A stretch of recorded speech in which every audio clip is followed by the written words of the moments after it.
everyone. Thank you so much for joining us at DanceBlue 2023. We are nearing the end, and I am so excited for this hour. My name is Reagan Watkins, and throughout this year, I have gotten to serve as the Family Relations Chair for DanceBlue this year. As the FR Chair, I have gotten the amazing opportunity to serve in our clinic and with our families, to do programming outside of the clinic with our families, and I've gotten to know and love what DanceBlue does on a very personal level. With all that being said, the families in the clinic have taught us and remind us each day who we fight for and why we do what we do. Each of the speakers with us tonight who have offered to share their family journey, sorry guys, 22 hours, it's a little rough. Okay, so this hour is about refocusing on what the mission of DanceBlue is. So we have some families who are willing to share their family stories, and that's what we're gonna do. So the first family I would like to invite up is Amanda and Wes Collins, the parents of Kylie. They are from Winchester, Kentucky, and Kylie has received treatment at the DanceBlue Clinic since September 2022. Let's give them a round of applause.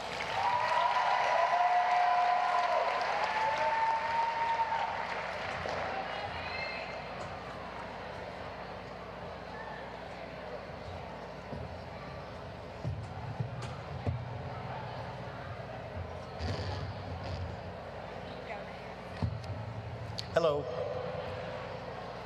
First of all, we would like to say thank you for everyone that has been involved in the care of our daughter, and many more that are in attendance here this evening. To all the staff and students that have made this moment possible, we cannot stress enough how special that you are. It takes a special type of person to dedicate their lives to the lives of others. And although this world is short supply of true heroes, this room is not in short supply. Thank you from the bottom of our hearts. On September 15, 2022, one of our worst fears as parents became a reality. We were told that our daughter had cancer. Our whole world came crashing down. Our beautiful, strong, independent, athletic, sassy, lake-loving, softball-playing 13-year-old daughter had stage 4 Hodgkin's lymphoma. We truly couldn't believe it. We're sure that we ask ourselves the same questions that many parents in this room ask themselves. All we can say is thank God for the DanceBlue Clinic and the UK Children's Hospital. This journey has been the most difficult journey of our lives thus far, but it would have been much worse without our UK family. It's been a roller coaster of emotions, but the quick response, love, and compassion that we have experienced through this organization is truly an inspiration. Cancer is a horrible disease, but we thank God for bringing DanceBlue into our lives. The true devotion of all the people that we have had the privilege to meet has made this journey possible. The depth of the services offered by DanceBlue Clinic is truly astounding. From adoptive family, Ashley, and the Student Philanthropy Board, the school assistance, the pharmacy needs, the meals vouchers, the parking vouchers, gas cards, bill assistance, and many other forms of support. DanceBlue has been there every step of the way, helping with all the things that you can't think about when your child's been diagnosed with cancer.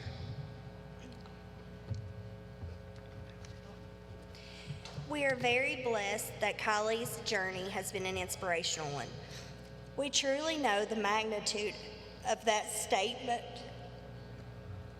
Her faith in God never wavered. Her strength and resilience is amazing.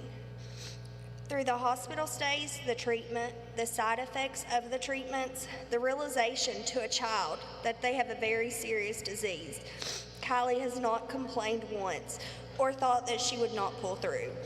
That, in large part, is thanks to all the encouraging people we have met along this journey. We know that everyone's journey is unique, and we would like to share some of the things that Kylie has gone through. From the onset of the treatments, we saw her body weaken, but her spirit never did. How could she smile through the pain? Reminded us of the power of the human spirit. She is truly our inspiration and our joy. Through the holidays, her celebrating her 14th birthday in the hospital, the sickness from the treatments, putting her teenage life on hold, and the grace which she shows in all things, we honestly couldn't be prouder of her. We would be remiss to not mention the amazing level and knowledge and care shown by her team of doctors, nurses, and staff. It's truly hard to put into words how we feel about you all. All we can say is thank you for dedicating your lives to helping your daughter and all these other children. You simply are the best people we have ever had the privilege to meet. By the grace of God, the amazing staff, and her treatment, as of January 19th, 2023, Kylie's in remission.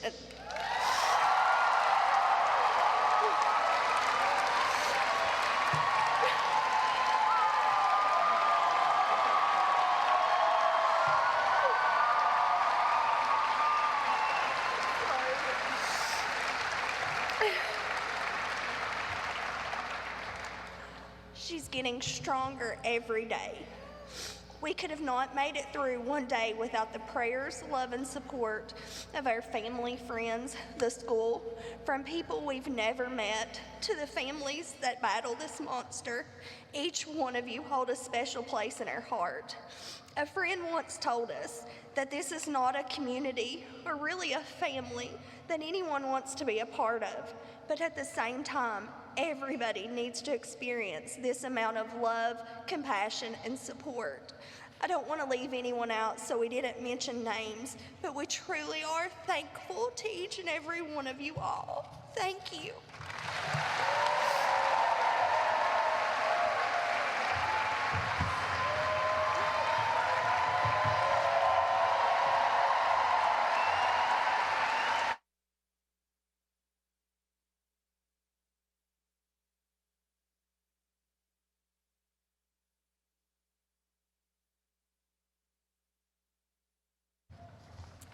Thank you again to the Collins family for being willing to share your story. Our second speakers are Brandon and Kelly Sears, the family of Cameron. Cameron was diagnosed in February of 2022. Let's give them a warm welcome.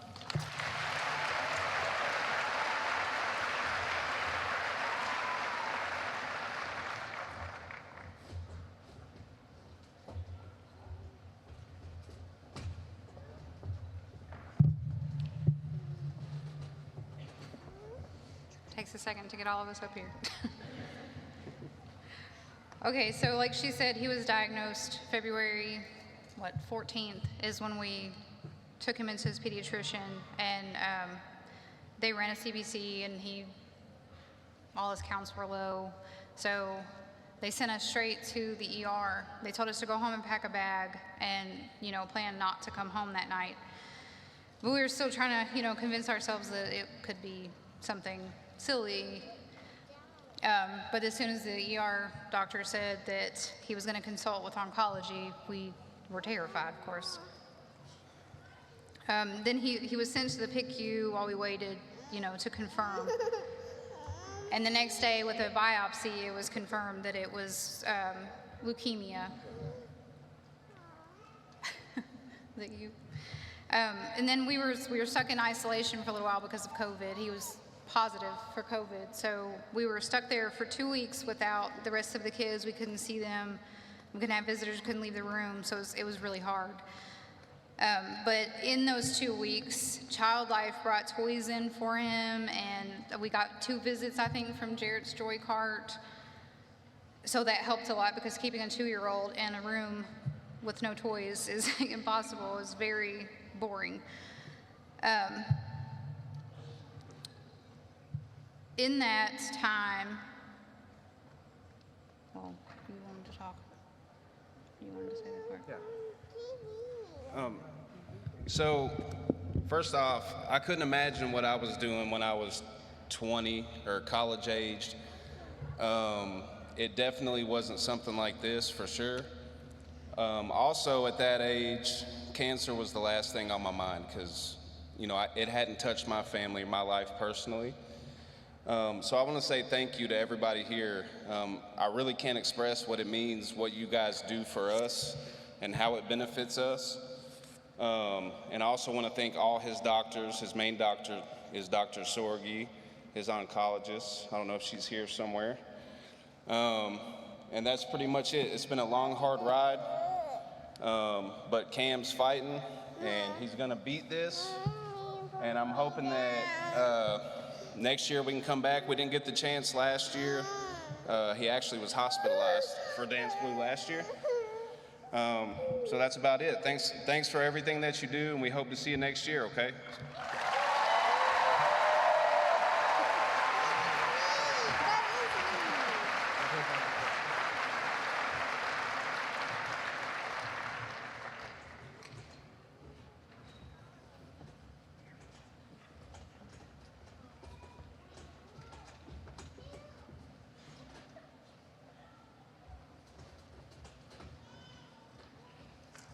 Thank you again to the Sears family. Our next speaker has a very interesting perspective of DanceBlue. He is a patient turned dancer. So our next speaker is Johnny Kirkpatrick, joined by his family. Please welcome him.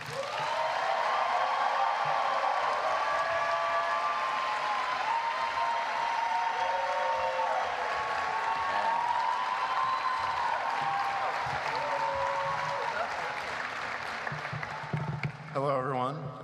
My name is Johnny Kirkpatrick. I'm a junior here at UK. I'm majoring in chemical engineering. This is not my first time at DanceBlue, but it is my first time dancing. I'm here representing UK Club Soccer.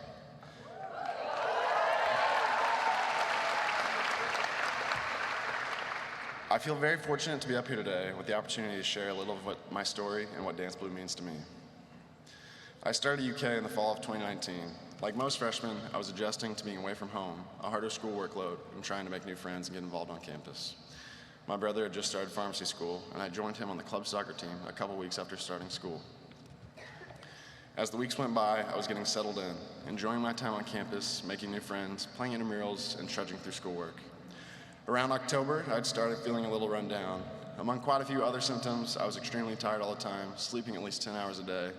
Anytime I'd work out, like playing soccer, I would get extremely nauseous and sometimes have to stop and throw up.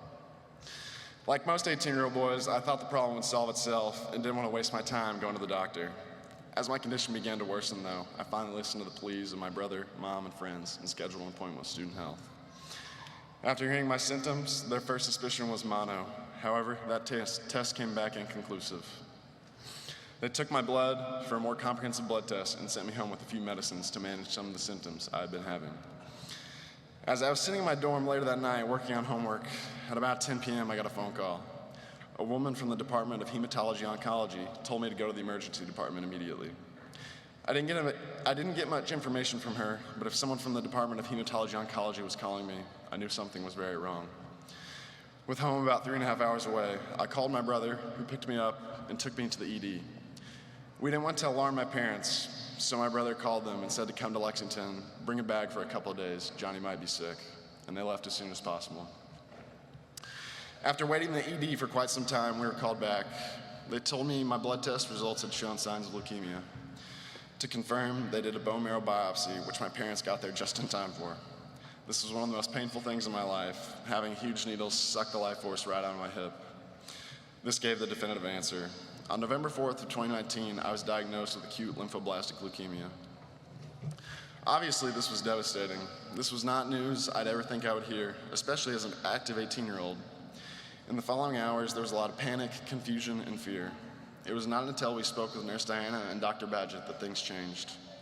Nurse Diana was the first comforting and reassuring voice we'd spoken with since arriving to the ED. One of my most distinct memories of that time was also Dr. Badgett telling me this was treatable and beatable. The first real hope in light of such devastating news. My treatment began immediately. Because I was 18, I was supposed to be treated as an adult and would be sent to the Marquis Cancer Center. Fortunately, I was able to be treated in the DanceBlue clinic like many other teens and young adults. I'm so blessed to have been able to be treated in the DanceBlue clinic. Even though I was beginning the most difficult fight of my life, I was still really worried about my classes at UK. Soon I met Courtney, DanceBlue's school intervention specialist. She was able to completely take care of all things school-related for me, reaching out to my professors, postponing my classes, putting scholarships on hold, moving out of my dorm, and more. She worked miracles for me, making the transition out of school, and much later getting back into school, a stress-free experience for me and my family. The months that followed were the most difficult times of my life. There are too many horrible anecdotes for me to share in my time up here, so I'll spare you all of the details. Through all the hardship, though, the clinic has brought me some of the kindest and most caring people I've ever met in my life. Whether it be Nurse Wanda sewing a bag to shield the light-sensitive chemotherapy, Jordan having a brain teaser or two for me to think on during treatments, Miko telling me I have a great head shape after losing all my hair, Dr. Badgett always talking soccer with me at every appointment, or Kara asking if there's anything to do to help with the cost of gas, hotels, and parking, and Barb always joking with me no matter what. The list goes on and on.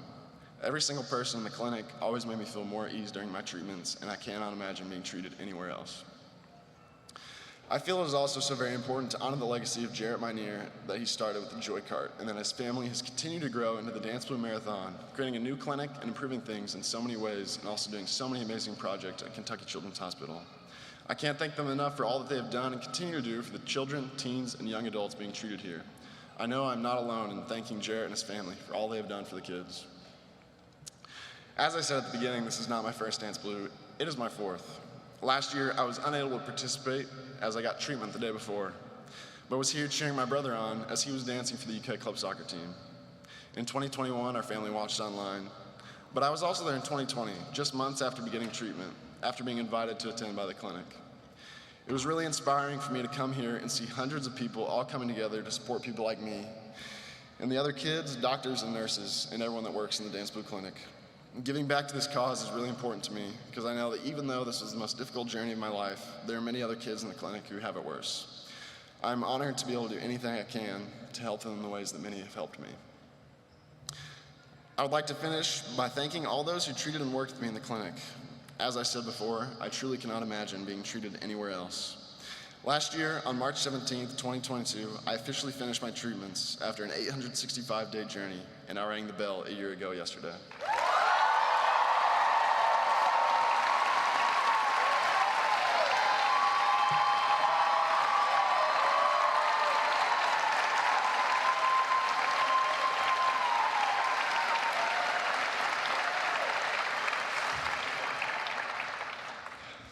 I will continue to go to the DanceBlue Clinic for the next 4 years for continued blood work and checkups, hoping to stay in remission.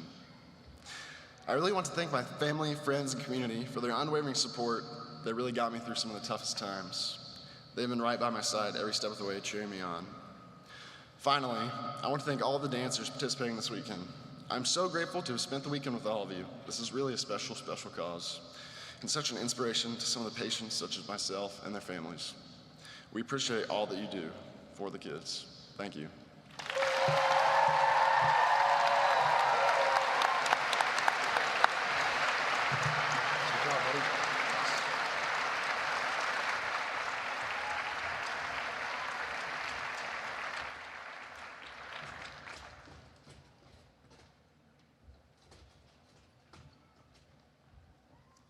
Thank you, Johnny, for sharing your DanceBlue journey with us.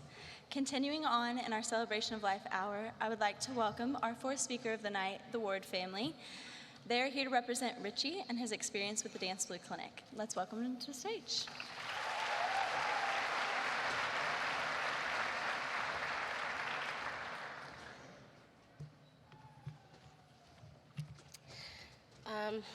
I wrote and rewrote this several times, trying to figure out how to sum up 19 years in 5 minutes. A life that seems so short, but was lived so fully. Our son, Richard, was sweet and kind and stubborn and extremely smart. And what he lacked in size, thanks to DNA, he made up for in his attitude. And that attitude is what helped us when at 13 he was diagnosed with a glioblastoma brain tumor. He started his summer of 2014 having surgery to remove the tumor that had been discovered in May. Less than 2 weeks later, we sat in an exam room with Dr. Leitner, and we heard the words, "It's cancer." I was too stunned to speak, but Richie started asking questions. and pulled out Google. And when I finally found my voice, all I could ask was, what was next?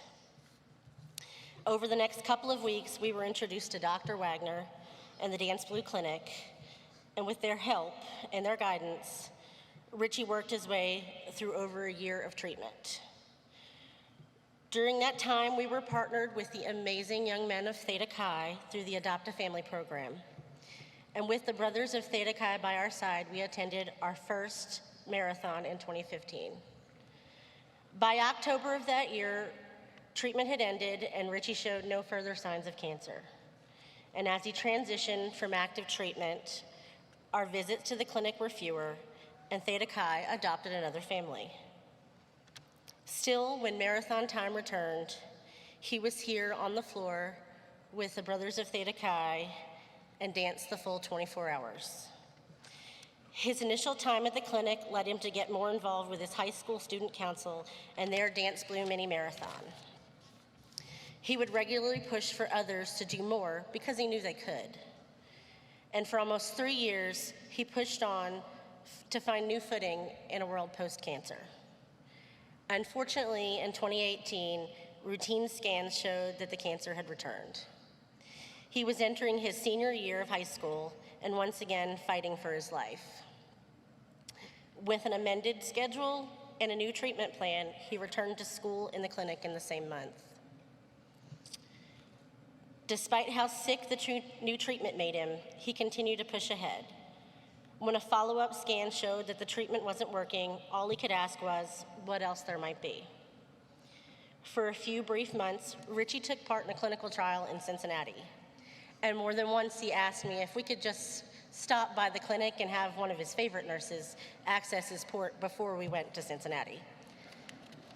To both his dismay and a little relief, because he didn't think they knew what they were doing there, the trial was unsuccessful and we returned to DanceBlue. While we looked ahead to what treatment might come next, Richie continued to live his life to the fullest. He made plans for college, attended prom, and was co-captain of his lacrosse team. When a fourth brain surgery was scheduled, his senior night for lacrosse was rescheduled so he could participate, and participate he did by scoring a goal at the buzzer to end the game. Meanwhile, the Brothers of Theta Chi were cheering him on from the stands. When a follow-up scan a month post-surgery showed that the cancer had returned and in fact spread down his spine, Richie endured radiation that made him unable to eat for months. Despite being sick, he continued to make the most of every moment he had. He attended camp, serving as a counselor to others who were also fighting. He learned to fly an airplane, and he cooked wonderful meals for family and friends that he couldn't eat himself. After learning that the radiation had not stopped the tumors from growing, Richie decided to end treatment and just soak up what time he had left. He found a job he enjoyed, spent time with friends, and surprised his cousin for his 16th birthday. Exactly 3 years ago today, we walked into the DanceBlue clinic for the last time. The tumors had grown, causing his eye to swell shut and making day-to-day life exhausting. We left knowing we would not be back and trusting his care at that time to hospice. For 2 more weeks, Richie held on. There were visits from friends and family, including, once again, the Brothers of Theta Chi. Richie left us on April 11th, 2020. Though the pandemic stopped us from having a service for 6 months, it did not stop us from continuing to honor him and his legacy. Over the last 3 years, we've sold t-shirts, held toy drives, and encouraged donations on special occasions to benefit DanceBlue. Because we know more than anyone how special what you all do is. We had him for 6 years, and the memories we were able to build were in large part by you guys. So I can't thank you enough for what you all do for our clinic families. Thank you.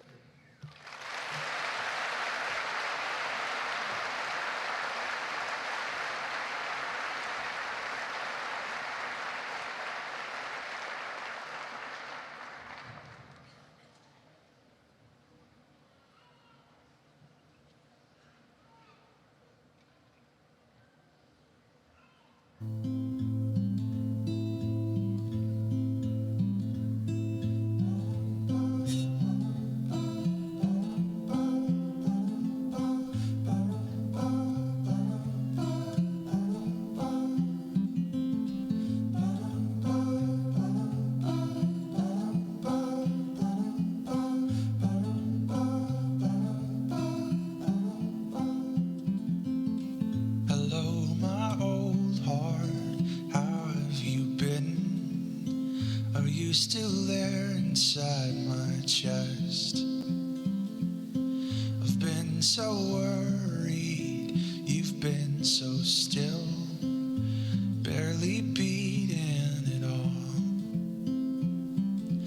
Oh, don't leave me here alone. Don't tell me that we've grown for having loved a little while.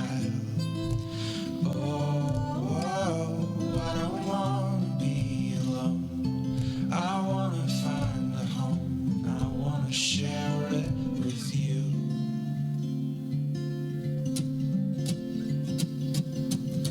Hello, my old heart. It's been so long since I've given you away. Every day I add another stone to the walls I built around you to keep you safe. Oh, don't leave me here alone. Don't tell me that we've grown for having loved a little while. Oh, I don't wanna be alone. I wanna find a home. I wanna share it with you.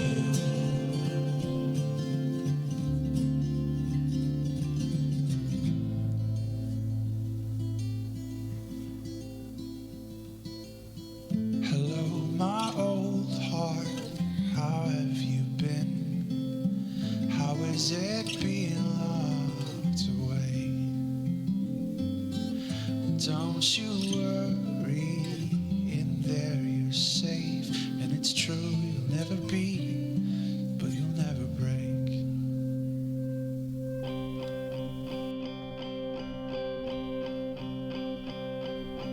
Nothing lasts forever, and some things aren't meant to be. But you'll never find the answers until you set your old heart free. Until you set your old heart free.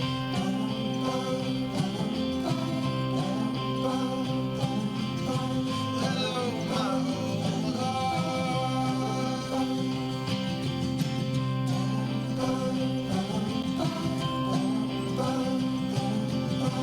Hello, my old heart.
time with you.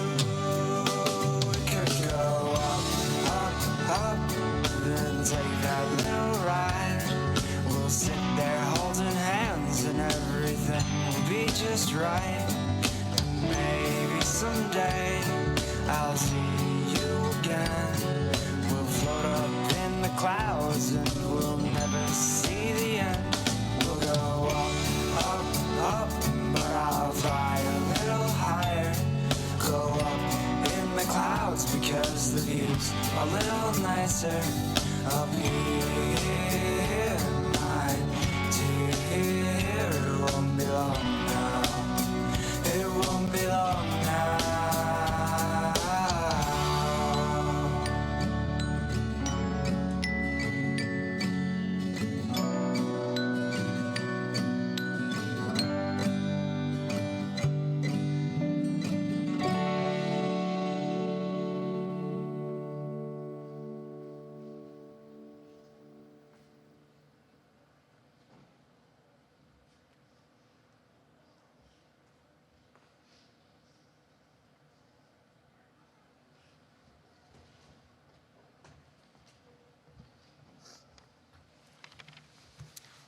DanceBlue works every day to honor the lives of those who are no longer with us. We want to say thank you to all of our families for allowing us the chance to remember and honor their children this year. This opportunity is not something we take for granted, and we will continue to fight alongside you until the battle is won. A beautiful example of how we continue that fight comes from our final speaker of the hour, Jennifer Minear. For those of you who haven't had the pleasure of knowing or meeting her, I can say without a doubt that she continuously carries the magic that is DanceBlue within her wherever she goes. As a founder of DanceBlue and as someone who continues to be heavily involved in the organization, her son Jarrett's legacy lives on through her and her work. Please welcome Jennifer Minear.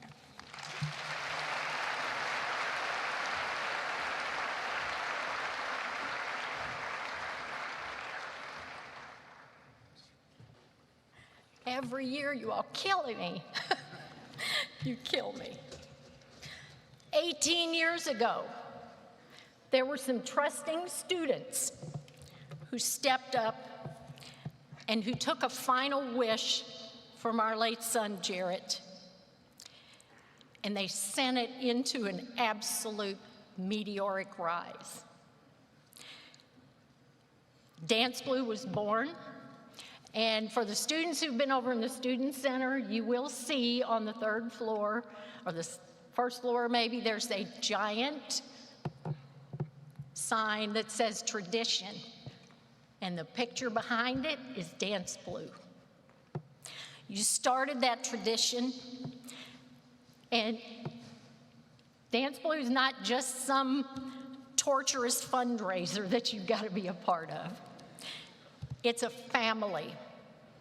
And it's a family that has built a house of hope and of love and of joy. For the kids, like all the families you've seen and the ones who can't be here, who are facing the battle of their lives, and also for the families who've lost the battle.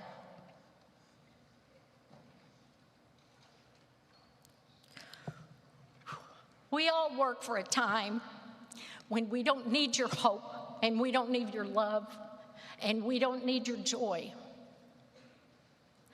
But until then, we have DanceBlue, and we have you. All of us have you. There are no words to express how much that means and the difference that every single one of you has made. It's not just something you mark off your list. When you roll out of here this evening, crawl, walk, whatever it is you can do by then, when you roll out of here and tomorrow morning you get up and you start a new day, please keep DanceBlue's spirit alive and keep the spirit of these kids who are fighting and the kids who have gone on in your hearts, please. Because you see, there are countless patients who are going to wake up tomorrow morning They're going to go to the clinic. They're going to get hooked up to IVs. They're going to go to the hospital. They're going to have chemo. They're going to have radiation. They're going to have surgery, all number of things. So these families wake up to that, and these kids wake up to that. And then sadly, some of us wake up to pictures and memories. But every single one of you, it doesn't, and everybody in the stands, it doesn't matter if you donated a penny or if you donated $1,000. Every single one of you is helping change lives. Not many college students can walk out of school and say that. They change their own life, but how many can say, I had a part in giving life to others and giving hope and giving joy? Jared's bucket list, in the last week of his life, he said, gave us marching orders, I want you to do something to help the clinic. We thought it would be a few $1,000s for a few chairs or a few IV pumps or something like that. And look what you've done. Look what you've done. We're not just checking off the bucket list. You have checked off 18 years worth of Jarrett's bucket list. And there's plenty more room on that bucket list for check marks. And we can't thank you enough for what you've done. Thank you so much.